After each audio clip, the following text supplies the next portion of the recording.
بسم اللہ الرحمن الرحیم الرحمن علم القرآن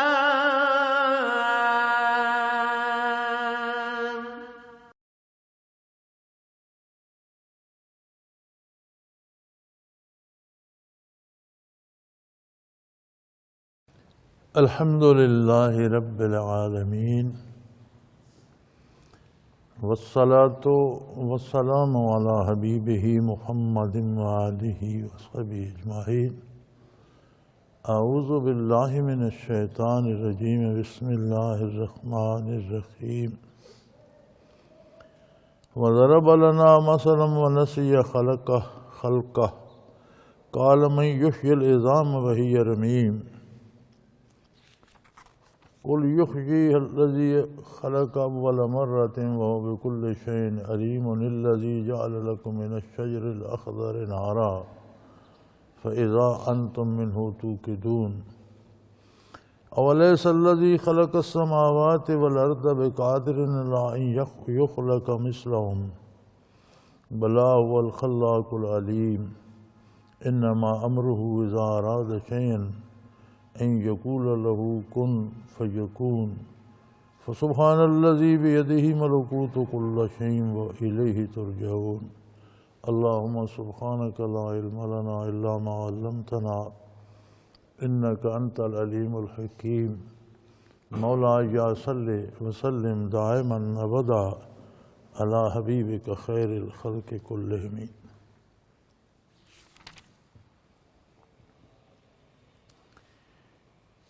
فرمایا انسان اپنی تخلیق بھول گیا، اپنی تخلیق پہ غور نہیں کرتا، اور ہمارے لیے مثالیں بیان کرتا ہے، یہ کیسے ہوگا، یہ کیوں کر ہوگا، جسم گل سڑ گئے، ہڈیاں خاک ہو گئیں، ذرات بکھر گئے، پھر یہ کیسے زندہ ہوں گے؟ تو یہ اپنی تخلیق پہ کیوں غور نہیں کرتا؟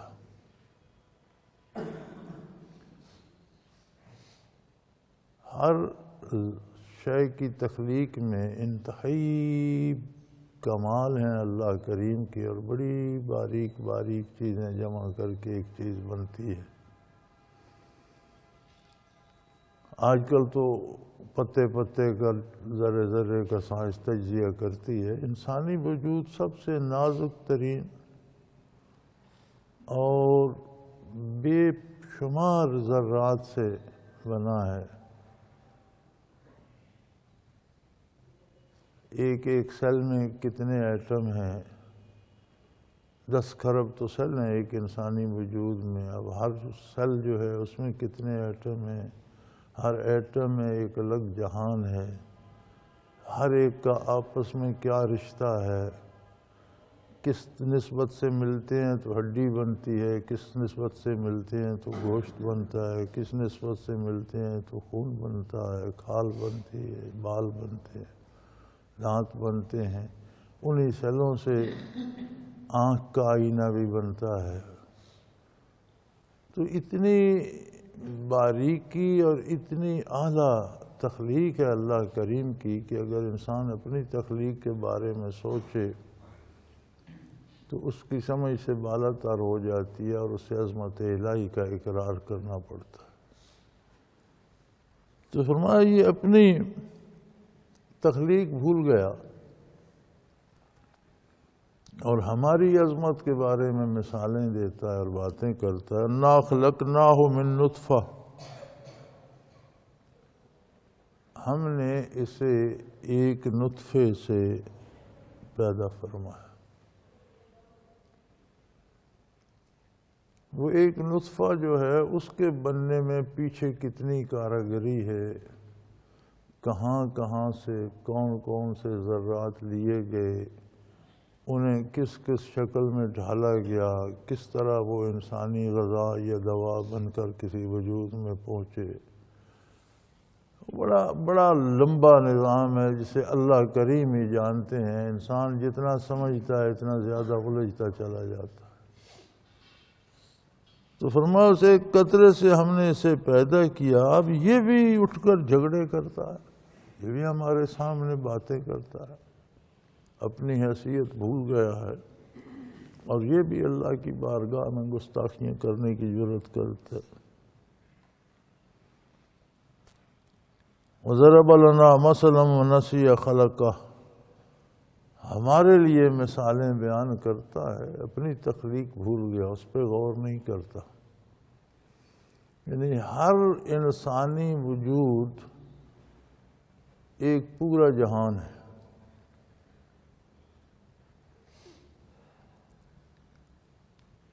ایک الگ بستی ہے، اس کے اپنے صبح و شام ہیں، اس کی اپنی گرمی سردی ہے، اس کے اپنے موسم ہیں، اس کی اپنی آبادی و بربادی ہے، اس میں بے شمار باریکیاں ہیں۔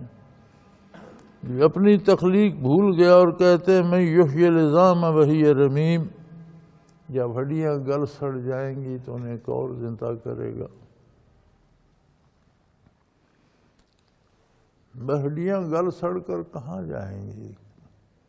وجود گل سڑ کر کہاں جائیں گے؟ واپس مادے کی شکل میں چلے جائیں گے، مادہ تو موجود ہوگا، اور وہ ایسا قادر ہے کہ وہ مادے کا بھی خالق ہے، کچھ بھی نہیں تھا تو اس نے سب کچھ پیدا فرمایا، مادہ بھی نہیں تھا، اس کی مخلوق ہے، اس نے پیدا فرمایا، تو گل سڑ کر واپس مادے کی شکل میں چلے جائیں گے، پھر کسی ایک جگہ جمع پڑے ہوں گے۔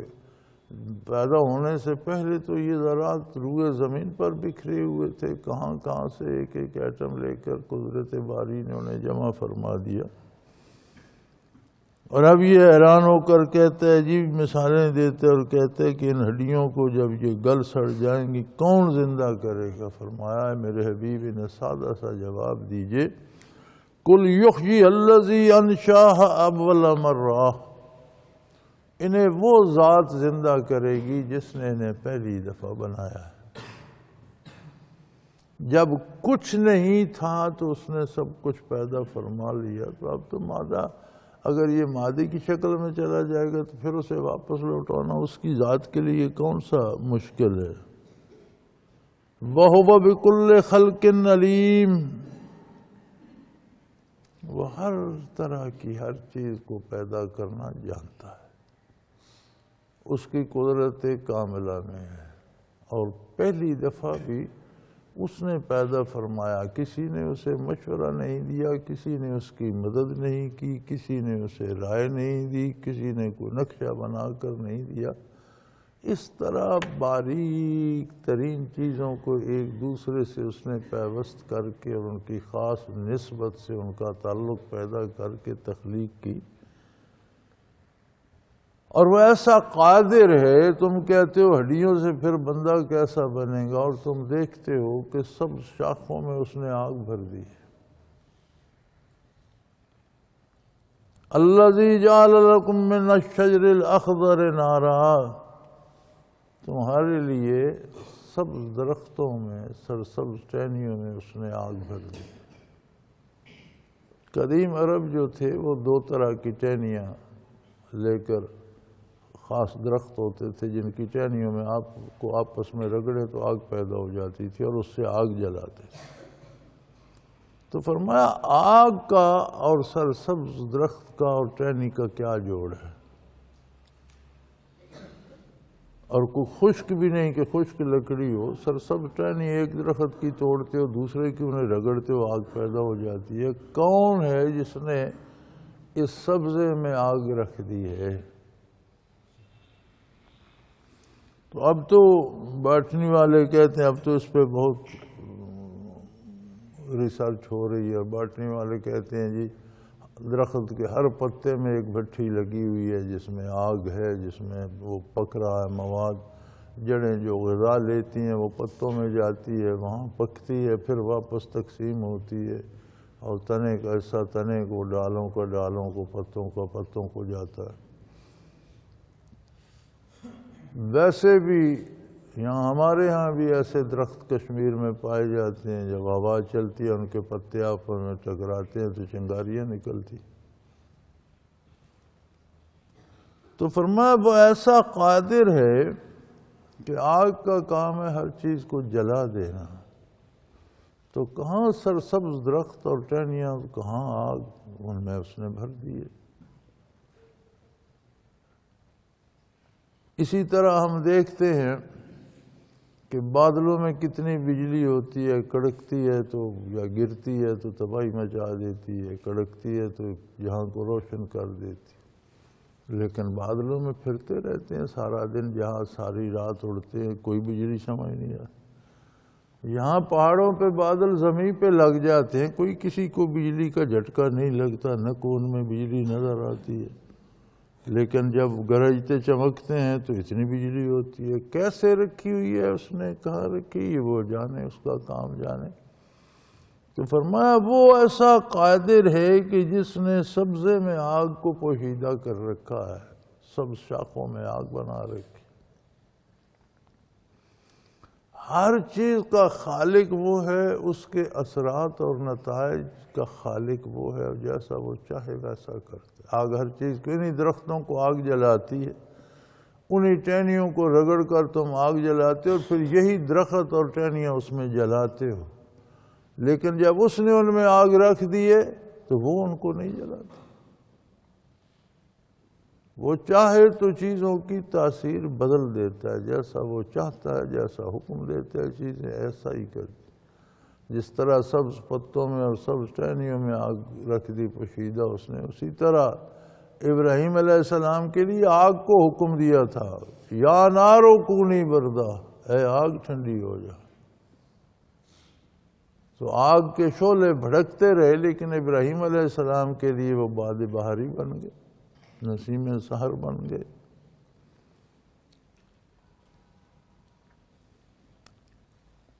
الذی جعل لکم من الشجر الاخضر نارا فاذا انتم منہ توقدون، اس نے سرسبز شاخوں میں آگ رکھ دی جس سے تم آگ جلاتے بھی ہو، تمہارا تجربہ ہے۔ چونکہ صحرائی عرب دو طرح کی ٹہنیاں توڑ لاتے تھے، اور سبز ٹہنیاں ہوتی تھیں، انہیں رگڑتے تو آگ پیدا ہو جاتی۔ اب یہ تو ایک چیز ہے، اس نے تو ساری زمینوں آسمان اور جو کچھ اس میں سارا بنایا۔ اولیس الذی خلق السماوات والارض، جس نے زمینوں اور آسمانوں کو پیدا فرما دیا۔ ایک زمین کی خصوصیات پہ غور کرنے لگو تو حیرت ہوتی ہے کہ کتنے ذرا ذرا ذرا ذرا ذرات جڑ کر بنی ہوئی ہے۔ ایک تنکے سے اکھیڑنا شروع کر دو تو اکھڑنے لگ جاتی ہے، لیکن بڑے بڑے پہاڑ اور بڑے بڑے قلعے اٹھا کر کھڑی ہے۔ اگر زمین کی خصوصیات، آسمانوں کی مخلوق اور ان کی خصوصیات اور وہ چیزیں تم غور کرو، تو جس قادر مطلق نے ارض و سما بنا دیے، کیا وہ ویسے پھر نہیں بنا سکتا؟ اگر دوبارہ بنانا چاہے تو کیا مشکل ہے؟ بلا وہو الخلاق العلیم، بے شک یقیناً پیدا کر سکتے، وہ بڑا پیدا کرنے والا اور ہر چیز سے ہمہ وقت واقف ہے، جاننے والا ہے۔ وہ جانتا ہے کس ذرے کو کیا تاثیر ملی ہے، کیا تاثیر دینی ہے، اس سے کیا کام لینا ہے۔ ہر ذرے، ہر جھونکے، ہر قطرے کے ہر حال سے وہ واقف، اور وہاں دیر نہیں لگتی۔ فرمایا جس طرح تم کاریگر لگاتے ہو اور چیزیں ایک ایک کر کے بنتی ہیں، وہاں یہ نہیں ہوتا۔ اس کی بارگاہ میں انما امرہ اذا اراد شیئا یقول لہ کن فیکون، اس کی بارگاہ میں جب کسی چیز کا ارادہ فرمایا جاتا ہے تو صرف حکم دیا جاتا ہے، ہو جا، وہ ہو جاتی۔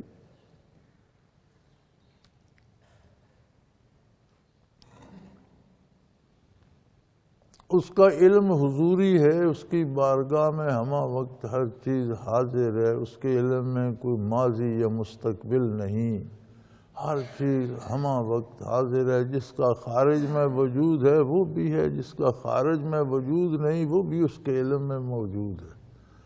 اب جو خارج میں موجود نہیں ہوتی، فرمایا یقول اللہ، اسی کو کہتا ہے۔ اس کا مطلب ہے کہ اس کا وجود علم الہی میں موجود ہے، خارج میں کوئی نہیں۔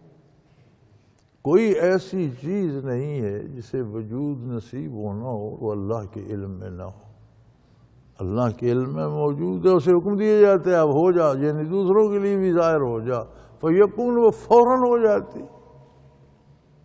اسے کوئی مزدور نہیں لگانے پڑتے، اسے کوئی محنت مشقت یا وقت نہیں لگتا، اس نے تو حکم دینا ہوتا ہے، ہر چیز ہو جاتی ہے۔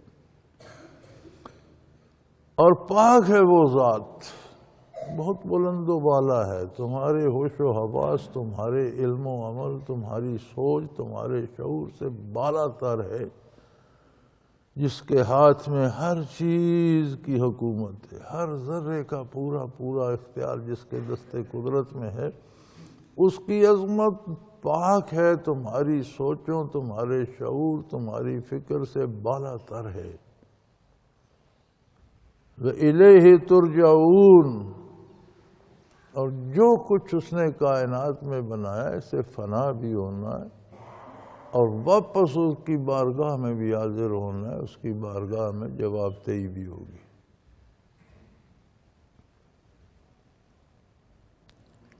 بسم اللہ الرحمن الرحیم، والصافات صفا والزاجرات زجرا فالتالیات ذکرا ان الہکم لواحد رب السماوات والارض وما بینہما ورب المشارق۔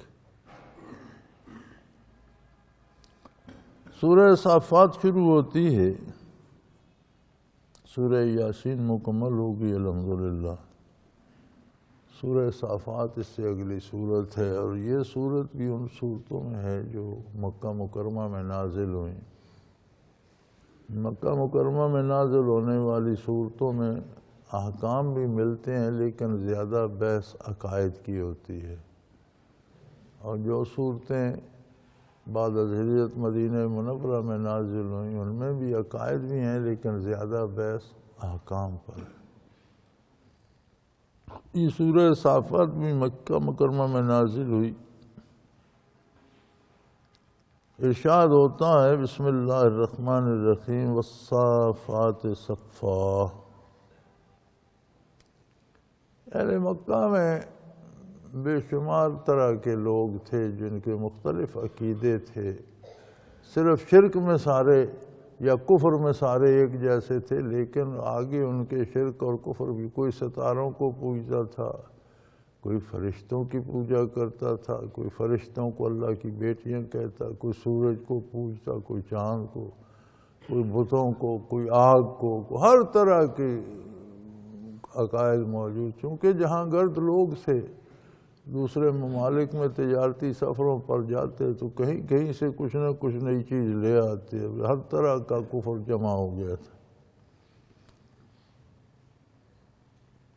تو فرمایا قسم ہے پرا جما کر صف باندھنے والے فرشتوں کی، یعنی تم جن فرشتوں کی پوجا کرتے رہتے ہو وہ صف بستہ ہمہ وقت بارگاہ الہی میں حاضر ہیں اس کے تعمیل ارشاد کے لیے۔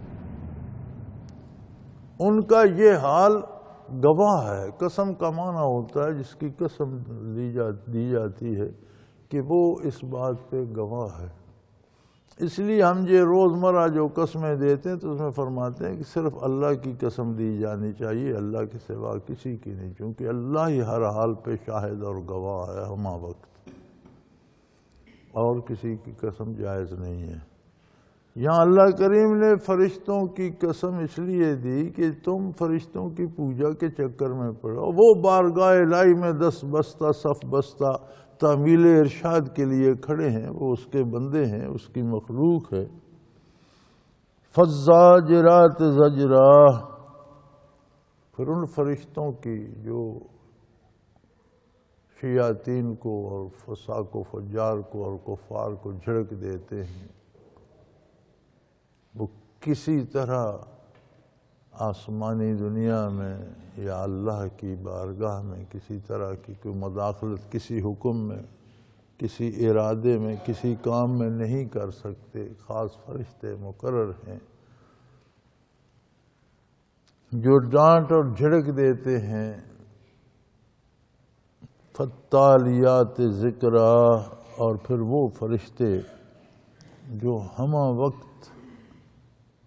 اللہ کریم کے کلام کی تلاوت کرتے رہتے، یعنی فرشتے دست بستہ تعمیل ارشاد کے لیے حاضر ہیں۔ فرشتے ہر طرح کی قواعد سے حفاظت کی ڈیوٹی پہ مامور ہیں اور وہ کر رہے ہیں۔ فرشتے ہمہ وقت اللہ کا کلام دہراتے رہتے ہیں، اور یہ سارے اس بات پہ گواہ ہیں ان الہکم لواحد، کہ تمہارا معبود بے شک وہی واحد و لا شریک، کوئی اس جیسا دوسرا نہیں کہ جس کی بارگاہ میں ہمہ وقت ہر چیز دست بستہ حاضر ہو۔ یہ فرشتے صف بستہ فرشتے بھی اور حفاظت کرنے والے بھی اور ہمہ وقت تلاوت کرنے والے بھی، یہ سب اس بات پہ گواہ ہیں، ان کا کردار، ان کا نظریہ، ان کا عقیدہ، ان کا عمل اس بات پہ دلیل ہے کہ اللہ کے علاوہ تمہارا کوئی معبود نہیں، کوئی ایسی ہستی نہیں جس کی عبادت کی جائے۔ رب السماوات والارض وما بینہما ورب المشارق، اس کی عظمت یہ ہے کہ وہ آسمانوں کا بھی رب ہے۔ رب کا معنی ہوتا ہے کہ ہر ضرورت، ہر وقت، ہر حال میں، ہر جگہ پوری کرنے والا۔ تمام آسمانی دنیا کا بھی رب وہ اکیلا ہے۔ آسمانوں کی، آسمانی مخلوق کی ہمہ وقت کی ہر ضرورت، ہر وقت وہی پوری کرتا ہے، وہی ان کے حال سے واقف ہے، اسی کے خزانے قدرت میں ان کی غذا بھی ہے، دوا بھی ہے، وہی ان کی ہر ضرورت پوری کرتا ہے۔ والارض، روئے زمین کی بھی ساری مخلوق کی ساری ضرورتیں، خود زمین کا رب بھی وہ ہے۔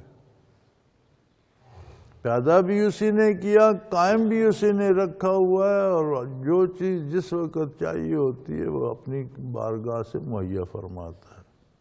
وما بینہما، اور آسمانوں اور زمینوں میں جو باقی مخلوق ہے، ستارے، سیارے، حیوانات، انسان، چرند پرند، ملائکہ، فرشتے، آسمانی مخلوق، سب کا رب وہ اکیلا ہے، یعنی سب کی ساری ضرورتیں ہمہ وقت وہ اکیلا پوری فرما رہا ہے۔ وَرَبُّ الْمَشَارِقِ، وہ مشارق کا بھی پروردگار ہے۔ سورج کے طلوع ہونے سے روئے زمین پر حیات کی لہر دوڑ جاتی۔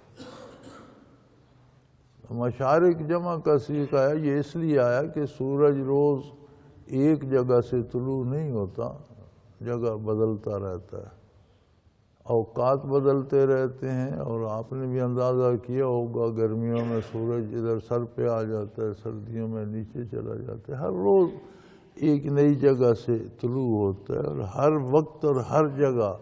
اور پھر سورج ہمہ وقت، ہمیں تو جب طلوع ہوتا ہے پتہ چلتا ہے پھر دوپہر ہو گئی، پھر شام ہو گئی، لیکن روئے زمین کے گرد جس کی گردش ایسی ہے کہ ہر جگہ کہیں نہ کہیں طلوع ہو رہا ہے، کہیں نہ کہیں غروب ہو رہا ہے۔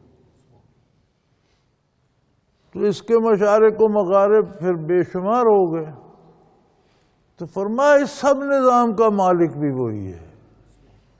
کس لمحے کہاں سے کیسے طلوع ہونا ہے، کتنی گرمی کہاں پہنچانی ہے، کتنی روشنی کہاں پہنچانی ہے، ایک ایک کرن کیسے جائے گی، کہاں پہنچے گی، اس کا نتیجہ کیا ہوگا، یہ سارے نظام کا مالک وہ اکیلا ہے۔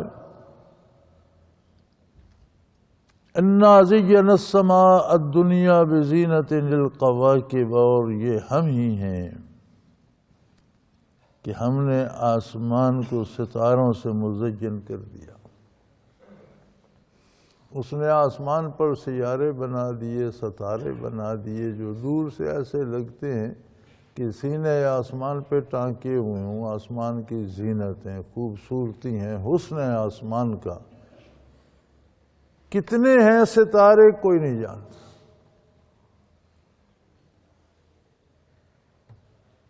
صرف سائنسدان کہکشاں کے بارے جو کہتے ہیں وہ کہتے ہیں کہ کسی ایک کہکشاں میں کتنے ستارے ہیں یہ گننا محال ہے، ممکن نہیں ہے. کتنی کہکشائیں وہ کہنے سمجھ نہیں آ سکتی. کتنی دریافت ہو چکی ہیں، کتنی باقی ہیں کوئی نہیں جانتا. یہ اس کی وسیع کائنات ہے. ہر ستارے، ہر سیارے کا تعلق اپنی گردش سے بھی ہے، زمین سے بھی ہے. زمین پر جو تبدیلیاں آتی ہیں ان میں بھی ان کا دخل ہے. کیا کیا کہاں ہوتا ہے، کس کس ستارے کی کیا تاثیر ہے، یہ ساری بات اس کے قبضے قدرت میں ہے. اور جہاں آسمان کی زینت ہیں وہاں ستارے وحفظا من کل شیطان مارد، ہر سرکش شیطان سے آسمانوں کی حفاظت بھی کرتے ہیں. شیطان کو جب راندے درگاہ کر دیا گیا تو پھر آسمانوں پہ تو جانا اس کا بند ہو گیا. لیکن اس کی اولاد اور جنات اور شیاطین آسمان کے قریب چلے جاتے، وہاں اپنے انہوں نے بیٹھنے کی جگہ بنائی ہوتی تھیں. احکام الہی آتے، فرشتے آپس میں باتیں کرتے تو کوئی نہ کوئی سنگن پا کے کوئی ایک آدھ جملہ کہیں سے کوئی لے اڑتا، پھر وہ آ کر ان کو بتاتا، نجومیوں کو اور جادوگروں کو اور جو ان کے پجاری تھے انہیں. وہ پہلے تو وہ جو ایک جملہ سنتا اس کے ساتھ 10-20 اور ملا کر بتاتا، پھر آگے وہ کہانی جوڑ لیتے. تو چھوٹی سی بات میں بہت سا جھوٹ گھڑ کے لوگوں کو بتاتے اور لوگ ان کے پیسے دیتے، پوجا کرتے، سجدے کرتے. بعثت عالی سے یہ ہوا کہ ستارے تو پہلے بھی تھے لیکن بعثت عالی سے یہ ہوا کہ ان کی ذمہ داری شیطانوں کو روکنے کی بھی لگ گئی، اور جو وہ چھوٹی موٹی کہیں خبر سنگن پا لیتے تھے وہ ختم ہو. چنانچہ انہی ستاروں سے جو آسمان کی زینت تھی، حفاظتی توپ خانے کا کام بھی لیا جانے لگا کہ اب جو شیطان وہاں بات سننے کے لیے جائے یا کوئی سنگن پا لے تو اس پر سیارہ لپکتا اور اسے جلا کر راکھ کر دیتا. لا يسمعون الى الملأ الاعلى ويقذفون من كل جانب.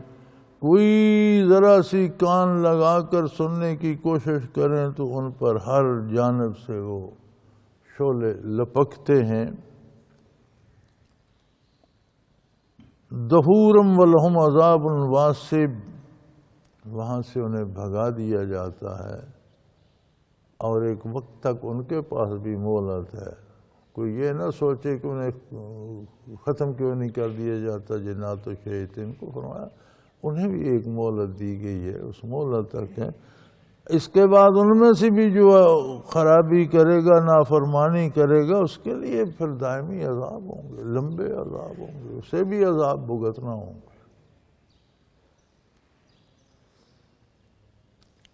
الا من خطف الخطفة فأتبعه شهاب ثاقب. ہاں ان میں سے کسی کے کان میں کوئی تھوڑی سی بات پڑ جائے تو وہ زمین تک نہیں پہنچا سکتا، پھر اس پر شہاب ثاقب لپکتا ہے اور اسے جلا کر راکھ کر دیتا. ستارے پہلے بھی تھے، پہلے بھی ستارے ویسے بھی لپکتے ہیں، گرتے ہیں، جھڑتے ہیں، شہاب ثاقب ہوتے تھے، لیکن پہلے یہ کام ان سے نہیں لیا جاتا تھا. بعثت عالی کے بعد یہ کام ان سے لیا جانے لگا. بلکہ جہاں جنات کا مکہ مکرمہ میں آ کر حضور فجر کی نماز پڑھا رہے تھے تو قرآن سننے کا اور ایمان لانے کا تذکرہ قرآن کریم میں، وہاں یہی ہے کہ جنوں میں یہ سوال پیدا ہو گیا کہ آج تک تو ہم جاتے تھے آسمان کے ساتھ کان لگا کر کچھ سن گن کو، اب تو نزدیک کو نہیں جانے دیتا۔ ہوا کیا ہے؟ کیا تبدیلی آئی ہے دنیا پر؟ کیا ہوا ہے کہ ہمیں روک دیا گیا ہے؟ تو ہر طرف وہ پھیل گئے کہ تلاش کرو، پتہ کرو دنیا میں کیا ہوا ہے۔ تو کچھ جو مکہ مکرمہ کی طرف آئے تھے، انہوں نے وہاں مسجد بنی ہے، اسے مسجد جن ہی کہتے ہیں مکہ مکرمہ میں، وہاں حضور فجر کی نماز پڑھا رہے تھے تو وہ قرآن کریم کی تلاوت سننے لگ گئے، اور انہوں نے کہا کہ یہی وہ وجہ ہے کہ ہمیں آسمانوں سے روک دیا گیا۔ پھر وہ ایمان لائے، مسلمان ہو گئے، اور واپس جا کر انہوں نے اپنی قوم میں بھی باقی جنات کو بھی تبلیغ کی۔ تو ایک دفعہ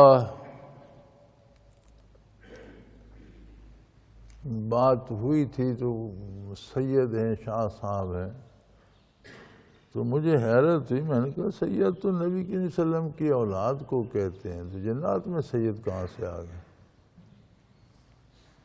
تو بتایا گیا جی جنات میں وہ جن جو پہلے ایمان لائے تھے حضور کی تلاوت پاک سن کر، اور پھر انہوں نے دین کی تبلیغ شروع کی تھی، ان کی اولاد کو جن سید کہتے ہیں۔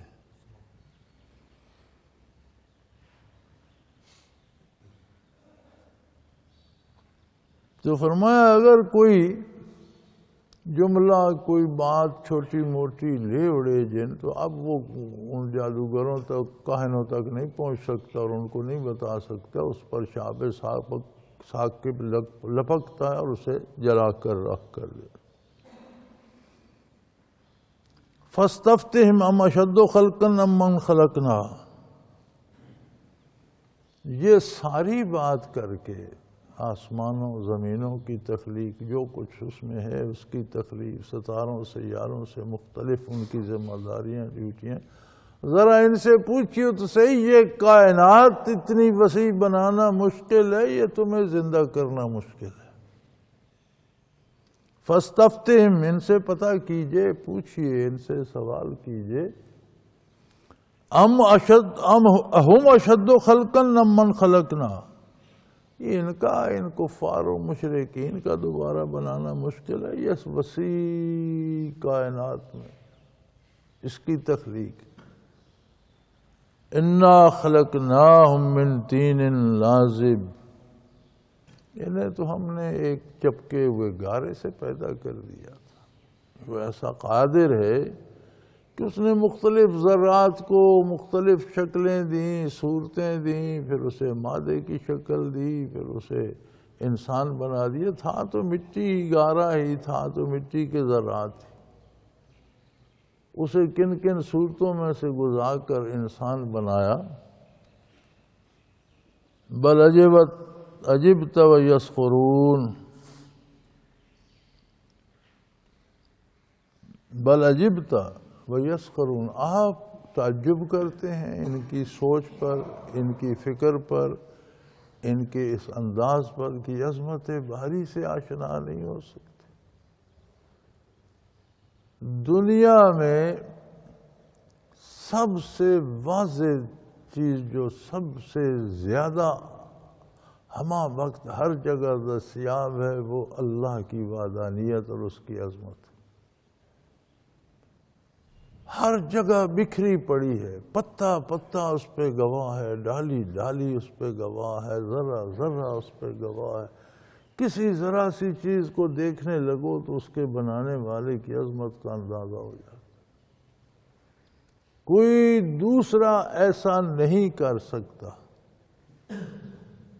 ایک تنکا لے لیں، کوئی دوسرا اللہ کے سوا اس جیسا تنکا پیدا نہیں کر سکتا، اس میں وہ خصوصیات نہیں رکھ سکتا، اس میں وہ تاثیر نہیں رکھ سکتا، اس میں وہ خوشبو نہیں رکھ سکتا۔ ہر ذرہ، ہر تنکا،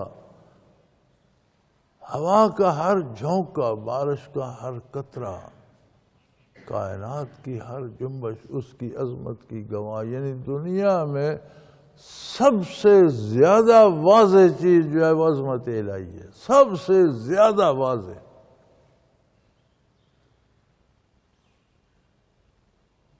اس لیے آپ تعجب فرماتے ہیں کہ اتنی واضح چیز کو یہ قبول نہیں کرتے۔ سورج نکلا دن ہو گیا، سارے مان لیتے ہیں دن ہو گیا۔ سورج کو کس نے بنایا؟ اس سے دن کیسے ہو گیا؟ اسے تاریکی دور کرنے کی خصوصیت کس نے دی؟ اس میں اتنی تمازت کس نے رکھ دی کہ یہ سارے جہانوں کو گرمائے پھرتا ہے؟ دن کو مانتے ہو، سورج کو مانتے ہو، اور اس کے بنانے والے کو نہیں مانتے، عجیب بات ہے۔ فرمایا آپ تعجب فرماتے ہیں کہ سب سے زیادہ بکھری ہوئی حقیقت کائنات میں جگہ جگہ جو ہے وہ عظمت الہی کی حقیقت ہے کہ اللہ سب سے بڑا ہے، اللہ سب کا خالق ہے، اللہ سب کا مالک ہے، اللہ سب کا رازق ہے۔ تو آپ کو تعجب ہوتا ہے کہ ایسی بڑی حقیقت پھر اس کو سمجھانے کے لیے اللہ کتابیں نازل فرماتا ہے، انبیاء مبعوث فرماتا ہے، پھر تمہاری سمجھ میں نہیں آتا۔ کمال بات ہے۔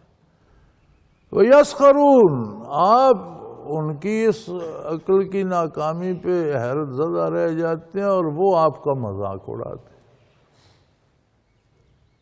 کہ ان کی یہ حقیقت شناس تو آنکھ بند ہے، وہ تو مادے میں پھنسے ہوئے ہیں، اسی صبح و شام میں پھنسے ہوئے ہیں، اسی کھانے پینے، دولت، دنیا، اقتدار، وقار کے چکر میں انہیں اور کچھ نظر ہی نہیں آ رہا۔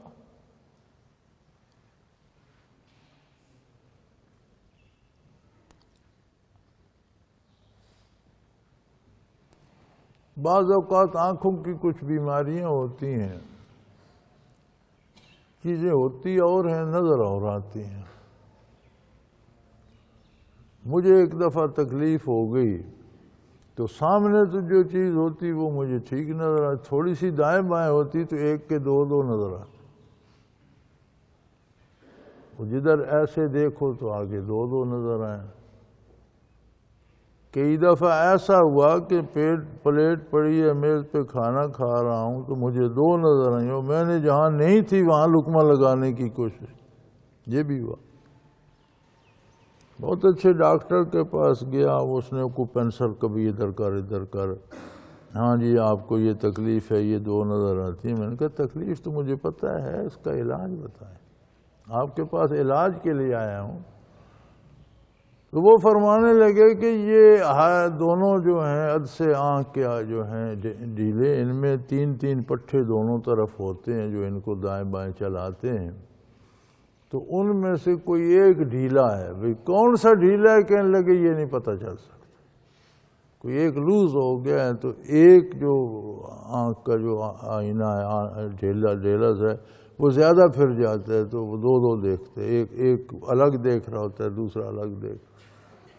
تو میں نے کہا بھئی کون سا کہتا یہ ناممکن ہے، یہ پتہ نہیں چلتا کہ 6 میں سے کون ڈھیلا، اس کا علاج کہنے لگا ہمارے پاس کوئی نہیں۔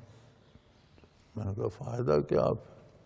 الحمدللہ ایک دیسی وہ بنائی معجون سی، اللہ کا شکر ہے اس سے ٹھیک ہو گئی، اب تک ٹھیک ہے الحمدللہ، یہ کئی سال پہلے کی بات ہے، ٹھیک ہو گئی، تھوڑی سی کھائی اس سے، اللہ کا شکر ہے ٹھیک ہو۔ تو اب وہ آنکھ میں فرق آیا تو چیزیں دو نظر آنے لگی۔ اسی طرح انسانی علم کے ذرائع جب بگڑتے ہیں تو اس کی معلومات بھی مختلف ہو جاتی ہیں۔ تو جب گناہوں کا پھر کفر کا پردہ پڑتا ہے تو پھر عظمت الہی نظر نہیں آتی، پھر صرف دنیا اور دنیاوی فائدے نظر آتے ہیں۔ تو حضور اکرم صلی اللہ علیہ وسلم تو حیرت زدہ رہ جاتے تھے کہ سب سے بڑی حقیقت عظمت الہی ہر ذرہ جس کا وہ انہیں کیوں سمجھ نہیں آتی، آپ حیرت زدہ رہ جاتے ہیں۔ وہ یسخرون، اور یہ آپ کا مذاق اڑاتے ہیں کہ دیکھو یہ بھی کوئی بات ہے کہ اللہ ہے اور وہ ہر کا خالق ہے اور ہر کام وہی کرتا ہے، کیسے ہو سکتا؟ وَإِذَا ذُكِرُوا لَا يَذْكُرُونَ، إِذَا ذُكِّرُوا لَا يَذْكُرُونَ، جب انہیں نصیحت کی جاتی ہے، سمجھایا جاتا ہے تو یہ سمجھتے نہیں۔ یہ بھی بڑی لطیف بات ہے۔ اللہ کے نبی کو جب نبی مان لیا جائے تو پھر ایمان کا حصہ یہ ہے کہ جو نبی پاک صلی اللہ علیہ وسلم نے فرمایا وہ سچ ہے، اس کے علاوہ جو کوئی بھی بات کرے وہ غلط ہے۔ کوئی دانشور کرے، کوئی عقل مند کرے، کوئی محقق کرے، کوئی سائنسدان کرے، کوئی فلاسفر کرے، جو بھی اس کے خلاف ہے وہ غلط ہے۔ کسی کی بات چھوڑو، ہماری اپنی عقل کہے کہ نہیں جی یہ ٹھیک نہیں ہے، تو عقل غلط کہہ رہی ہے، جو نبی نے فرمایا وہ ٹھیک ہے۔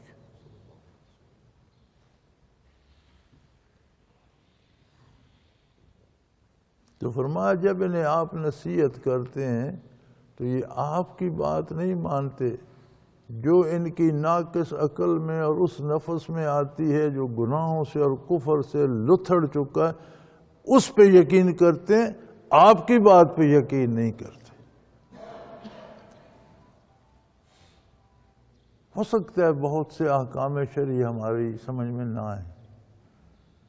قرآن کریم میں ایک جگہ آتا ہے نا کہ اگر ہم چاہتے تو لوگوں کو حکم دے دیتے کہ اپنے آپ کو قتل کر دو، تمہارا اسلام قبول کر لیں۔ تو فرمایا بہت تھوڑے لوگ ہوتے جو ایمان کی خاطر خود اپنے سینے میں خنجر چبو دیتے یا اپنی گردنیں کاٹ دیتے، لیکن فائدے میں وہی رہتے جو گردنیں کاٹ دیتے۔ ہدایت انہی کو نصیب ہوتی۔ اگر ہم یہ کر دیتے کہ ایمان تب قبول ہوگا کہ اپنی گردن کاٹ دو، تو جو گردن کاٹتا ایمان اسی کا قبول ہوتا ہے۔ اب عقل اس فلسفے کو نہیں سمجھ سکتی کہ یہ کون سا ایمان ہے گردن ہی کاٹ دو۔ فرمائیے میری مرضی، جو حکم میں دے دیتے، ہم نے تو ایسا کوئی حکم نہیں دیا، تمہیں حلال جائز طریقے اور جائز وسائل بتائے ہیں، کسی نعمت سے روکا نہیں، کسی کام سے نہیں روکا، ہاں اس کے کرنے کا، کمانے کا، استعمال کا سارا طریقہ بتا دیا، اس کے مطابق کرو۔ تو فرمایا جب آپ نصیحت کرتے ہیں، اذا ذکروا، جب انہیں نصیحت کی جاتی ہے، لا یذکرون، یہ نہیں نصیحت نہیں پکڑتے، یہ اپنے عقل پہ رہتے ہیں، ان کی عقلیں معروف ہو چکی ہیں، کفر و شرک کے سبب آلودہ ہو چکی ہیں، زنگ آلود ہو چکی ہیں۔ وَإِذَا رَأَوْا آیَةً یَسْتَسْخِرُونَ، جب آپ دلائل دیتے ہیں مذاق اڑاتے ہیں۔ پھر اگر کوئی معجزہ ظاہر ہوتا ہے آپ کی ذات باصفات سے، یستسخرون، اس کا بھی مذاق اڑاتے ہیں۔ سمجھایا جاتا ہے تو سمجھتے نہیں، بطور دلیل کوئی معجزے کا اظہار ہوتا ہے تو اس کا مذاق اڑاتے ہیں، کہتے ہیں یہ تو شعبدہ بازی ہے جی، یہ تو جادوگری ہے جی، یہ تو یہ ہے، یہ تو وہ ہے۔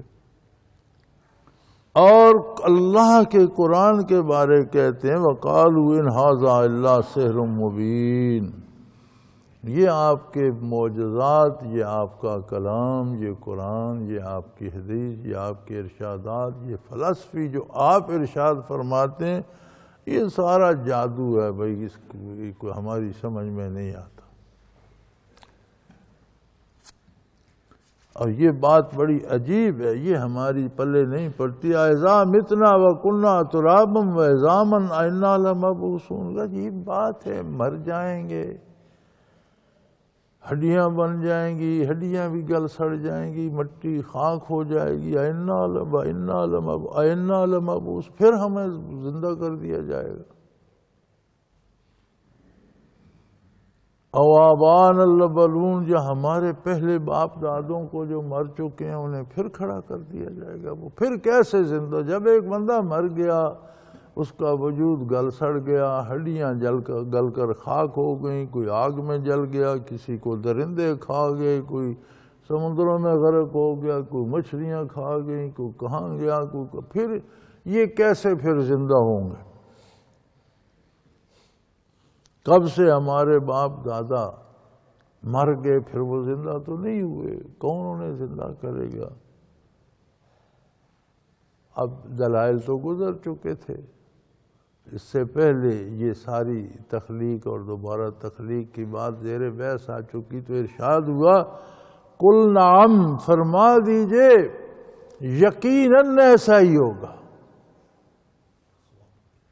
اور صرف یہ نہیں کہ تم دوبارہ زندہ ہوگے، وَأَنْتُمْ دَاخِرُونَ، اور تم ذلیل بھی ہوگے۔ جب دوبارہ زندہ ہوگے تو اپنے اس کفر پر خاتمے کی وجہ سے اور شرک پر خاتمے کی وجہ سے اور برائی پر خاتمے کی وجہ سے تم رسوا بھی، نہ صرف زندہ ہوگے، تم رسوا بھی ہوگے، تمہیں ذلیل کیا جائے گا۔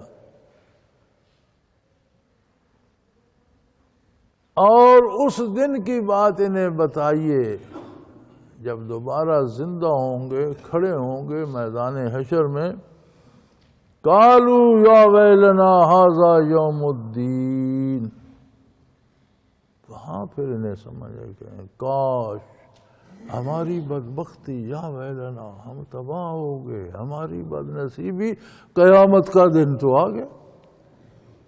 جب تک ہمارے پاس مہلت تھی، فرصت تھی، ہم دنیا میں تھے، ہم اس کا مذاق اڑاتے رہے اور ہم سمجھتے رہے یہ کس سے کہانیاں ہیں، اور ہم نے کہا یہ جادو ہے اور یہ ٹونا ہے، لیکن وہ تو سچ ہو گیا۔ فرمایا اس دن کہیں گے وَقَالُوا يَا وَيْلَنَا هَذَا يَوْمُ الدِّينِ، جب دوبارہ زندہ کر دیے جائیں گے اور کفر و شرک کی باعث ذلت اور رسوائی سے دو چار ہوں گے، تو پھر انہیں سمجھ آئے گی کہ قیامت کا دن آ گیا۔ تو ارشاد ہوگا ہاں واقعی ھذا یوم الفصل الذی کنتم بہ تکذبون، یہی وہ فیصلوں کا دن ہے جسے ساری عمر تم جھٹلاتے رہے۔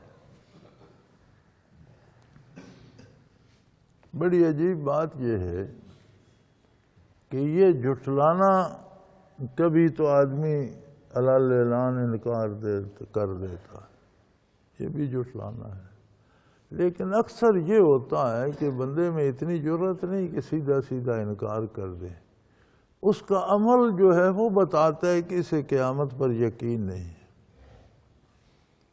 جب وہ کسی کا مال کھا لیتا ہے، لوٹ لیتا ہے، چوری کر لیتا ہے، رشوت لے لیتا ہے، تو اس کا یہ عمل بتاتا ہے کہ اسے یوم حساب پہ یقین نہیں ہے، ورنہ اسے پتہ ہوتا کہ یہ روپے کس طرح لوٹائے جائیں گے، یہ میرے لیے حرام ہے، حرام کھاؤں گا تو میرے بدن میں جب حرام جائے گا اس کی تاثیر کیا ہوگی، جب اولاد کو حرام سے رشوت سے پالوں گا تو بڑے ہو کر وہ کیا کریں گے، ان کا کردار کیا بنے گا، اور پھر قبر میں کیا جواب دوں گا، روز حشر پوچھا مجھ سے جائے گا تو اس کا کیا ہوگا، پھر یہی تو نہیں پوچھا جائے گا نا، بہت سے سوال بن جائیں گے کہ تو نے دوسرے کا حق چھینا، حرام کھایا، اولاد کو حرام کھلا کر ان کی عاقبت بھی برباد کر دی، اور انہیں حرام کا گوشت اور خون ان کے پیٹ میں ڈال کر انہیں بھی دین سے دور کر، یہ تو بڑا لمبا،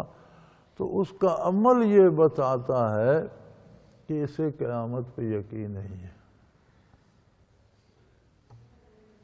گناہ اس بندے سے بھی ہو سکتا ہے جس کو قیامت پہ یقین ہو، ایسی کوئی بات نہیں، غلطی ہو جانا انسانی کمزوری ہے، بشری کمزوری ہے، لیکن جسے قیامت پہ یقین ہو وہ فوراً رجوع اللہ کرتا ہے، غلطی ہو جائے تو توبہ کرتا ہے، اس کے کفارہ ادا کرتا ہے، اس سے بچنے کی کوشش کرتا ہے، اور اللہ سے معافی کا طلبگار ہوتا ہے، اور غلطیاں کر کے جب ہم فخر کرتے ہیں کہ میں نے فلاں سے اتنے لوٹ لیے، میرا کسی نے کچھ بھی نہیں بگاڑا، پتہ ہی کسی کو کوئی نہیں، ارے پتہ ہے جس کا مخلوق ہے وہ جس نے حساب لینا ہے اسے پتہ ہے، تمہیں غلطی لگے، حکومت کی پولیس کو نہیں پتہ تو نہ پتہ ہوگا، جس نے حساب لینا ہے اسے تو پتہ ہے، اس سے تو تم چھپ نہیں سکتے۔ تو فرمایا ان کا کردار، ان کے تو کافر تو خیر زبانی بھی انکار کرتے ہیں، اور اللہ پاک ہمیں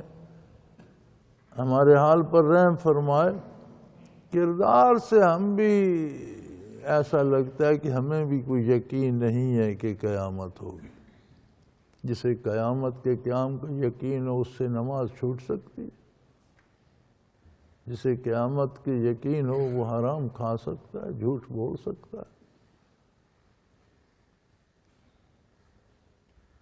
خود بخود اصلاح ہو جاتی ہے۔ پتہ ہو قیامت یوم حساب ہے، تو ہم جو نمازیں ادا کرتے ہیں ان میں کتنا خلوص ہے، کتنا خشوع و خضوع ہے۔ ہمیں تو یہ نہیں یاد ہوتا کہ 2 رکعتیں پڑھی ہیں کہ 3 پڑھی ہیں، سجدے میں 2 تسبیحات پڑھی ہیں کہ 3۔ تو اس طرح غیر حاضر دماغ ہیں۔ اللہ کا یہ احسان ہے، کم از کم نقل کرنے کی توفیق تو عطا فرمائے۔ تو فرمایا قیامت کو جب آنکھ کھلے گی تو بڑے بڑے مشرک کافر منکر پکار اٹھیں گے، ھذا یوم الفصل الذی کنتم بہ، ھذا یوم قالوا یا ویلنا ھذا یوم الدین، تباہی ہو گئی ہماری بدبختی، یہ ہے قیامت کا دن، قیامت تو آ گئی۔ تو ارشاد ہوگا ھذا یوم الفصل الذی کنتم بہ تکذبون، یہی وہ فیصلوں کا دن ہے تم جس کا انکار کرتے رہے۔ تو میرے بھائی صرف اس بات پہ نہ رہیں کہ کافر مشرک ہیں جو زبانی انکار کرتے ہیں، یہ بات انہی کی ہو رہی ہے جن کے عمل بھی اس کا انکار کرتے ہیں، بعض سب سے ہوگی۔ اللہ کریم ہمیں معاف فرمائے، توبہ کی توفیق دے، توبہ قبول فرمائے، نیکی کی توفیق دے، نیکی قبول فرمائے، گناہ سے حفاظت فرمائے اور جرائم سے حفاظت فرمائے اور خاتمہ بالایمان فرمائے۔ وآخر دعوانا ان الحمدللہ رب العالمین۔ اللہ اللہ اللہ اللہ اللہ اللہ اللہ اللہ۔ حضرت امیر محمد اکرم آوان مد ظلہ العالی دارالعرفان منارہ ضلع چکوال میں سالہ سال سے قرآن و حدیث کے اوپر خطابات کر رہے ہیں اور سلسلہ نقشبندیہ اویسیہ کے مطابق لوگوں کو ذکر الہی کی تربیت دے رہے ہیں۔ وہ قرآن پاک کی تفسیر ترتیب وار بیان کر رہے ہیں۔ تفسیر قرآن کو وہ موجودہ ملکی اور بین الاقوامی حالات کے مطابق بیان کرتے ہیں۔ موٹر وے سے کلر کہار کے انٹرچینج سے نکلتے ہوئے، کلر کہار کی جھیل سے ہوتے ہوئے میانی، بوچھال اور نور پور سے گزرتے ہوئے دارالعرفان منارہ پہنچ سکتے ہیں۔ حضرت امیر محمد اکرم آوان نے بچیوں اور بچوں کی دینی اور دنیاوی تعلیم کے لیے سقارہ اکیڈمی کے نام سے ایک درسگاہ بھی قائم کی ہے، جس کا افتتاح ملک پاکستان کے صدر جنرل محمد ضیاء الحق نے اپنے دست مبارک سے کیا تھا۔ وہ تمام احباب جو اسلام کی طلب رکھتے ہیں ان سے گزارش ہے کہ دارالعرفان منارہ ضلع چکوال میں امیر محمد اکرم آوان صاحب کے خطابات سے مستفید ہوں۔ وہ ہر جمعے کو نماز سے پہلے بیان فرماتے ہیں۔ ہر ماہ کی پہلی اتوار کو ماہانہ اجتماع ہوتا ہے جس میں آپ خصوصی خطاب فرماتے ہیں اور پاکستان کے چاروں صوبوں سے احباب اس اجتماع میں شرکت کرتے ہیں۔